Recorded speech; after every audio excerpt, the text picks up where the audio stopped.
It is not a criminal violation to enter the country illegally. It's not a criminal. It's a crime. It's not a crime, which is why they're so frustrated, because they really want our local law enforcement to go out and round up people when they could be looking out for the murderers and the sexual abusers as well as the robbers. They want them to go and round people up on civil accusations.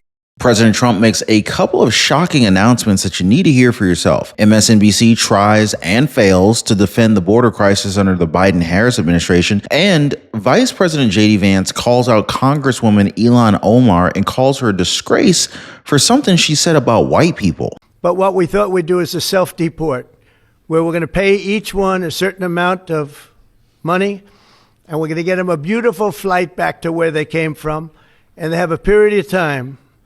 And if they make it, we're going to work with them so that maybe someday, with a little work, they can come back in if they're good people, if they're the kind of people that we want in our company, industrious people that could love our country. And if they're not, they won't. But it will give them a path to becoming, to coming back into the country. If they miss that limit, they're going to be taken out of our country. And they will never get a path to come back in. And it'll be a much tougher process. And it's called self-deportation. There's something that we have to realize here. The federal government is already exhausting a lot of money and manpower to deport millions of illegal immigrants. And while they're focused on criminals and terrorists, judges across the nation have tried to limit their actions, which leads to something that's very concerning. We know that presidents prior to President Trump have deported millions of illegal immigrants. We had it with Bill Clinton, George W. Bush, Barack Obama. Obama was even called the deporter-in-chief, and yet none of them faced injunctions from partisan judges. Within the brief period of time that President Trump has been back in the White House, he's faced more than 30 nationwide injunctions related to illegal immigration. But beyond that, we should understand just how much they're going to provide to illegal immigrants, and if doing this will actually lessen the strain on American taxpayers. So here's the cost breakdown, and I'm serious when I say this. You're not going to believe how much we're getting billed on this issue. Watch. To you. So Fox News can report exclusively that DHS will announce today that they're going to start paying for the commercial flights of illegal aliens who self-deport from the U.S. And on top of that, they're going to pay them an additional $1,000 stipend once they're confirmed to have left the country. Now, DHS says doing this is going to be significantly cheaper for the American taxpayer. They tell us that right now it costs on average about $17,000 to arrest, detain, and deport someone. They say paying for self-deportations and the stipend will only cost about $4,500 per person. That's about 70% cheaper. Aliens are going to have to register to self-deport on the new CBP Home app to access that DHS financial assistance, as well as announce their intent to leave the country. DHS Secretary Kristi Noem tells Fox in part, quote, "If you are here illegally, self-deportation is the best, safest, and most cost-effective way to leave the United States to avoid arrest."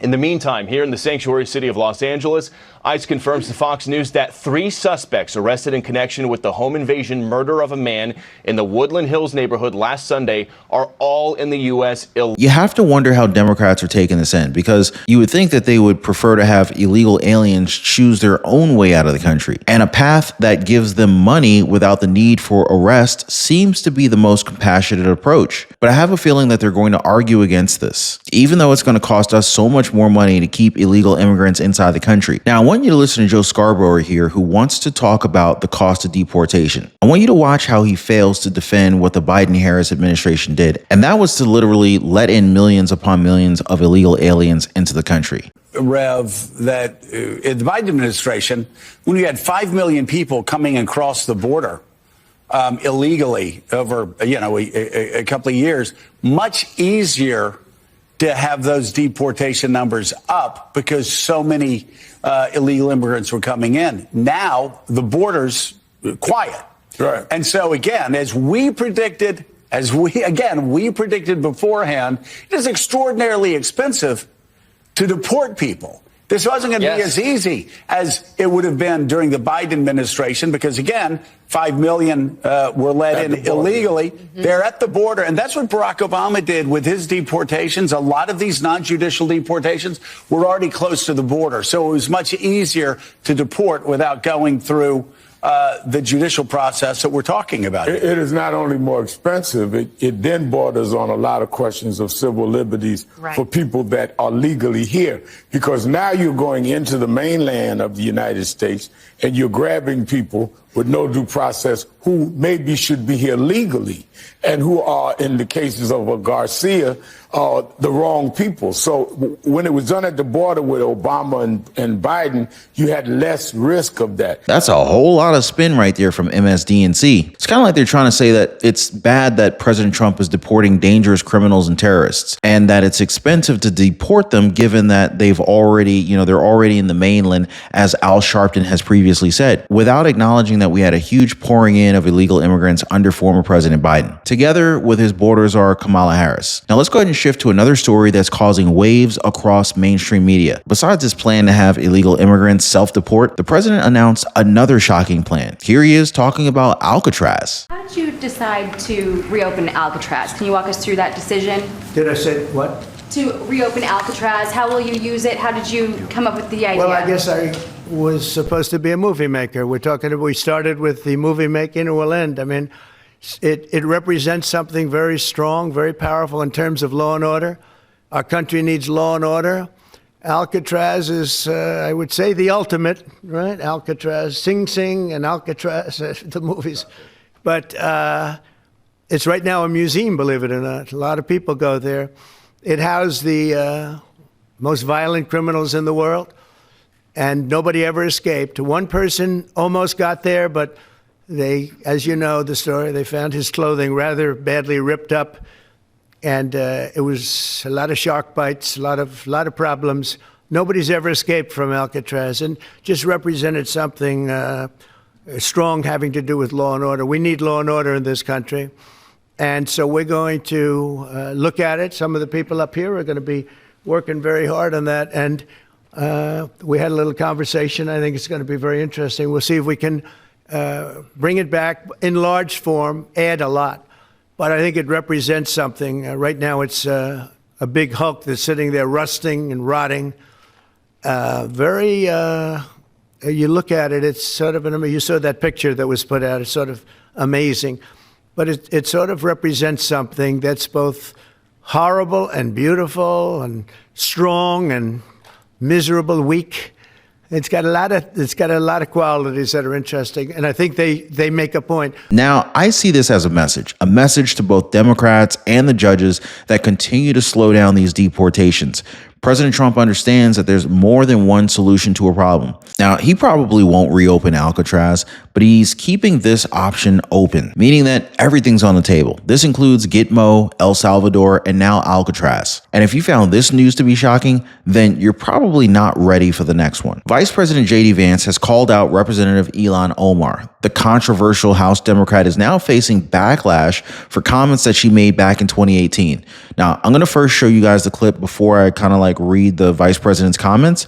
This is so that you could form your own response to her words. Listen. I would say our country should be more fearful of white men across our country, because they are actually causing most of the deaths within this country. We should be profiling, monitoring, and creating policies to fight the radicalization of white men. Now, when she says our country, she's trying to say the United States, right? I'm just trying to make sure here. Now, JD Vance, he had this to say over on X. In a post, he writes, "This isn't just slick. It's actually genocidal language. What a disgrace this person is." To which Omar responded by saying this: "In this nearly 8-year-old clip, I'm referring to the rise of white nationalism in an annual report issued by the Anti-Defamation League that said white supremacists were responsible for 78% of extremist-related murders." Now, to be accurate though, and you can kind of check back on the footage, Omar distinctly called out white men and not white supremacists. This kind of reminds me that Marjorie Taylor Greene actually called to have Ilhan Omar censured last year. I want you to listen closely because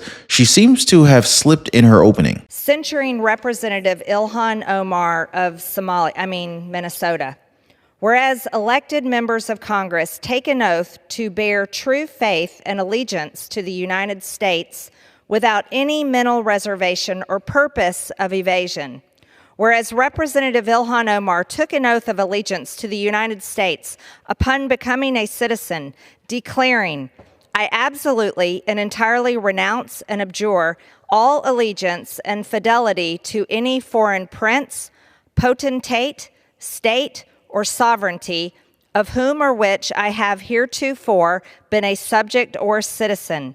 Whereas on January 27, 2024, Representative Omar gave remarks at an event in Minneapolis in which she made treasonous statements.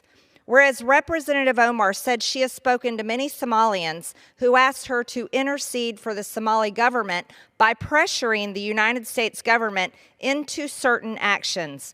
Whereas Representative Omar assured the Somalians she spoke to, the U.S. government will only do what Somalians in the U.S. tell them to do. They will do what we want and nothing else. They must follow our orders, and that is how we will safeguard the interest of Somalia.